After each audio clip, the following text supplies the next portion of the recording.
ბიძინა ივანიშვილი დაიბადა საჩხერის რაიონის სოფელ ჭორვილაში. მამა ჭიათურ მარგანესის კომბინატში მეშახტედ მუშაობდა.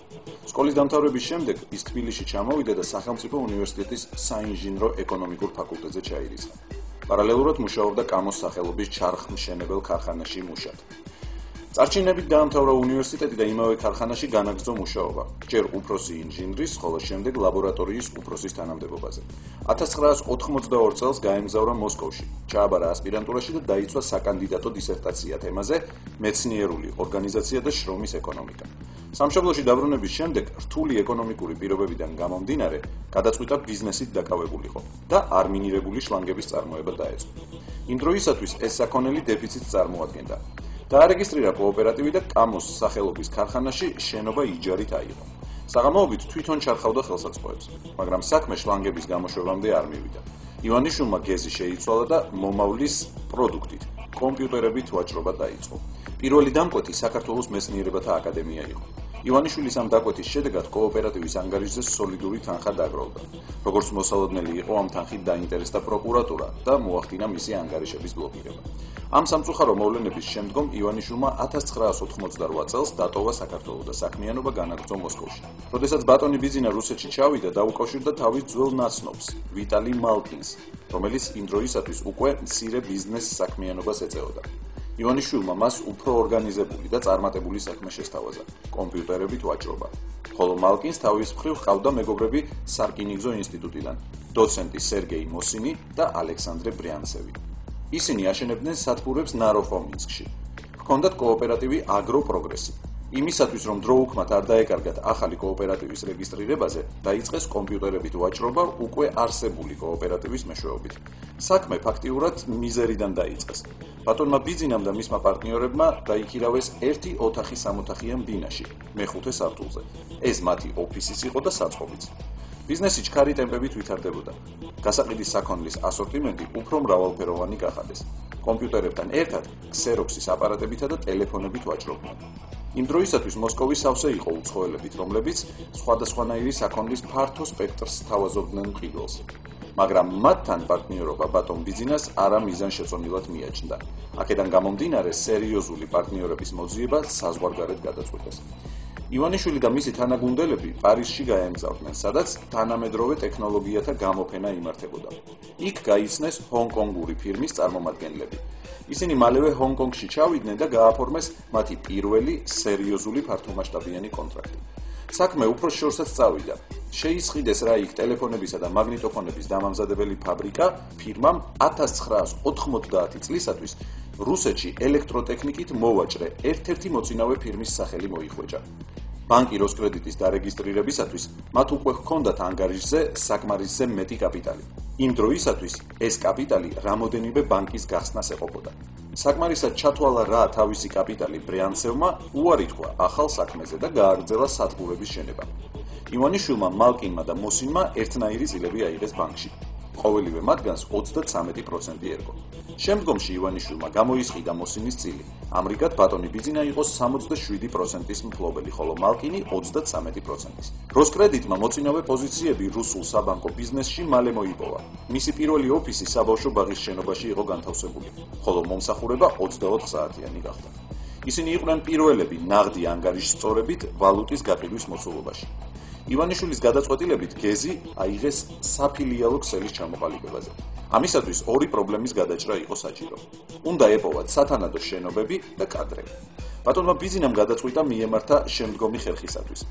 როსკრედიტის წარმომადგენლები მიდიოდნენ საწარმოებისა და ინსტიტუტების დირექტორებთან.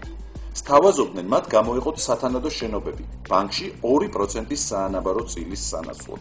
ეს სვლა სწორედ გათვლილი და წარმატებული გამოდგა. შეიქმნა ძლიერი და გამართული საბანკო ქსელი. ივანიშვილმა დააარსა რუსეთში პირველი საბანკო კოლეჯი, რომელშიც ლექციებს თავიდან თვითონვე კითხულობდა. მაგრამ 1998 წლის დეფოლტის გამოცხადების შედეგად როსკრედიტისათვის კრიზისული მომენტი დადგა. საფრთხის ქვეშ აღმოჩნდა თვით მისი არსებობას, რამე თუ დეფოლტის გამოცხადების მიზეზით 10,000-ობით აქციონერი მიაწყდა ბანკს თანხების გასატანად. ხოლო როსკრედიტი სხვა ბანკებისაგან განსხვავებით პატიოსნად გასცემდა თანხებს. როდესაც 180 მილიონი დოლარის გაცემის შედეგად აბსოლუტურად უსახსროდ დარჩა, ივანიშვილმა მიმართა ცენტრალური ბანკის მმართველს სერგეი დუბინინს.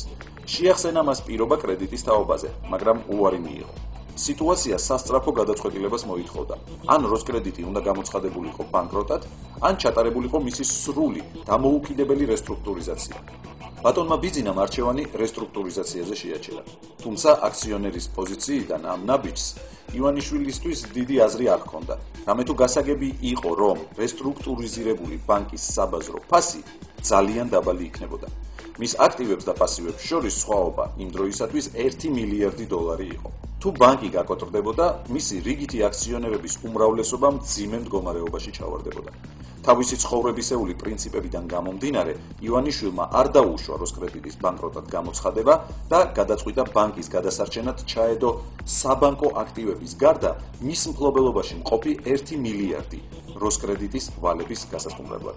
ბიზნესმენთა დიდმა ნაწილმა ივანიშვილის ეს ნაბიჯი თვითმკვლელობად შეაფასა. მიუხედავად ყველა დაბრკოლებისა, როსკრედიტი გადარჩა და მსოფლიო პრაქტიკაში ეს პირველი შემთხვევა იყო, როდესაც კერძო კომპანიამ დაფარა სახელმწიფოს შეცდომების შედეგად წარმოშობილი ვალები. ამავე წლებში უძრავი ქონებისა და საწარმოო აქტივების მართვის მიზნით ივანიშვილმა დააარსა ჰოლდინგ კომპანია მეტალო ინვესტი. 2004 წელს მართვის ფუნქციები გადაეცა უნიკოს. ამასთან ერთად 2002 წელს შექმნა სააფთიაქო ქსელი ექიმის ტოლეტოვი. მთლიანობაში ივანიშვილის მფლობელობაშია რუსული კრედიტისა და იმპექს ბანკის აქციათა 67%. კომპანია ინტერფინ ტრეიდისა და მმართველობითი კომპანია უნიკორის 100%. უნიკორის მმართველობის ქვეშ მყოფი თითქმის ყველა საწარმოს 100%. ესენია სტოილენსკის ნივა, ტიაჟმეხ პრესი, რტი კაუჩუკი, რადიოტექნიკური ნაწარმის ურალის ქარხანა, ერკა ფარმა, სადაზღვევო კომპანია, ერკა გარანტი, სასტუმრო მინსკი და ცენტრალნეა. სატრანსპორტო კომპანია, წიაღისეულის გადაზიდვის ცენტრი და 28.5% აღმოსავლეთ ციმბირის ნავთობისა და გაზის კომპანიის აქციებისა. რუსეთშიც და დასავლეთშიც ყველა აღიარებს, რომ ბიძინა ივანიშვილი ძლიერი ეკონომისტ ფინანსისტი და კარგი სტრატეგი, საუცხოო ხელმძღვანელი და ორგანიზატორია. ყოველთვის თავად არჩევს თავის დაქვემდებარებაში მყოფ ორგანიზაციების მმართველ კადრებს. კაცრია მართვაში და ძალზედ მომთხოვნი იმათ მიმართ, ვინც მასზე დაკისრებულ მოვალეობას პირნათლად არ ასრულებს. ბატონი ბიძინა თავად არის ყველა იდეის გენერატორი და აუცილებლად ბოლომდე მიჰყავს ისინი. მისდამი დაქვემდებარებულ ორგანიზაციებში ბატონ ბიძინას მკაცრად აქვს განსაზღვრული შრომის განაწილების პრინციპები, რაც მას საშუალებას აძლევს კარგად აკონტროლოს კონკრეტული პირების, პირველ რიგში ხელმძღვანელების მოქმედება. გარეკავშირებს ბიძინა ივანიშვილი უმეტესად იმ ადამიანების მეშვეობით ამყარებს, ვინც დიდი ავტორიტეტით სარგებლობს ხელისუფლების, წარმომადგენლობით და ბიზნესის სამყაროებში. დღესდღეობით ივანიშვილი საქართველოში ცხოვრობს, თავის მშობლიურ სოფელ ჭორვილაში. იგი დიდი ხანი არ არის რაც დაბრუნდა, მაგრამ ბიზნეს საქმიანობას აქ უკვე 10 წელია ეწევა. მას ეკუთვნის ერთ-ერთი უმსხვილესი კვების პროდუქტების კომპანია თოლია, ბანკი ქართუ, სამშენებლო კომპანია, სოფლის მეურნეობის კომპანია. ფლობს 600 ჰექტარ მიწას, აქედან 300 ჰექტარზე ვენახი გააშენა.